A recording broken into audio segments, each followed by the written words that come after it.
And we have the very clear record that they taught that dark skin is a result of being cursed by God. You compare that type of racism to what Jesus taught in Luke chapter 10, where he makes a direct frontal attack on racism, and you got a fundamental contradiction between the two. Cliffe explains how Mormons can't possibly be true Christians. Stay tuned. Just out of curiosity, how do you feel in regards to Mormonism and their claim of the second coming of Christ? You bet. And if they're right, then in the Bible it claims he's going to come again, but then it would have already happened. Okay, great point. I'm just curious. Right. This gentleman asked a great question. He says, respond please to Mormonism. The reason that's a great question is because it brings up the main issue that I've been trying to bang away on. I can't see God, you can't see God. I've never heard God's voice audibly, you've never heard his voice audibly. So in order for you and me to get to know God, God's going to have to open up and reveal what God is like. That's where Muhammad, the avatars of Hinduism, Joseph Smith step into the picture. They all claim to be revealing God accurately. Now, I'm sorry, if anybody says to me, I got a pipeline to God, I'm going to be skeptical. But I'm not going to be a cynic and just wipe them out. I'm going to say, okay, fine, give me evidence that you're a reliable source of information about God.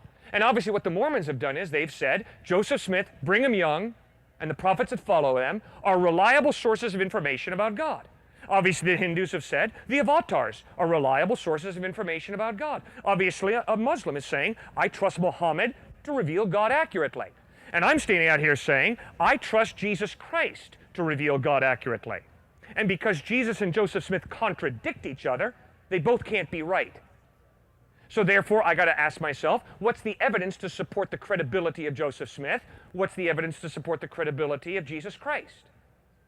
And my point is, based on Jesus' lifestyle, he lived a sinless life. Based on his ethical teachings, which have the ring of truth, like do unto others as you would have them do unto you. Based on his death on a cross, where at a moment of physically excruciating pain, instead of cursing his enemies the way I would, he prays, Father, forgive them, for they know not what they do. But most importantly, based on his resurrection from the dead, for me it becomes a no-brainer. The evidence is this Jesus is reliable in a way that Joseph Smith, Brigham Young are not. Therefore, I'll follow Jesus, not Joseph Smith and Brigham Young. See, but that's the bottom line question. Who are you going to trust to tell you the truth about God? Yes. Being that Jesus lived such a long time ago and Joseph Smith, relative to that very short amount of time, don't you think that, say we gave it 2,000 years, the Mormons could manipulate and doctor their their annex to the Bible in order, as perhaps hypothetically it has been done?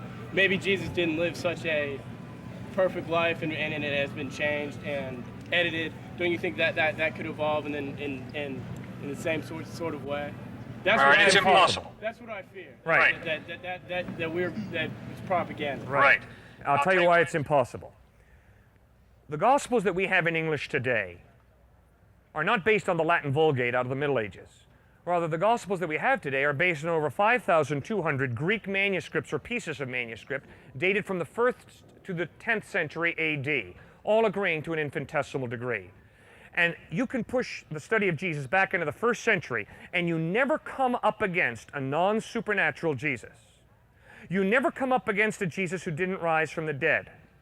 You pushed it back in your historical record, and you've got a supernatural Jesus, God in human form. You've got a bodily resurrection from the dead, and you've got this incredible life, a sinless life, right from the inception. So the record is real clear. And we have the record of Joseph Smith and Brigham Young. And we have the very clear record that they taught that dark skin is a result of being cursed by God. You compare that type of racism to what Jesus taught in Luke chapter 10, where he makes a direct frontal attack on racism, and you got a fundamental contradiction between the two. You go right back to the Mormon records, and you've got polygamy right there with Joseph Smith and Brigham Young. You read the New Testament, and there's no way you can justify polygamy. Now, my point being, Brigham Young and Joseph Smith claimed to be followers of Jesus. If they'd have never made that claim, I wouldn't have my point that I'm making right now. But in light of the fact that they claim to be followers of Jesus, and yet so clearly contradict him, we've got an historical problem. What are your thoughts on Mormonism? Are Mormons true believers? I'd love to hear your thoughts in the comments below. Be sure to like the video and subscribe to my channel to help this video reach more people. And always remember, Jesus loves you.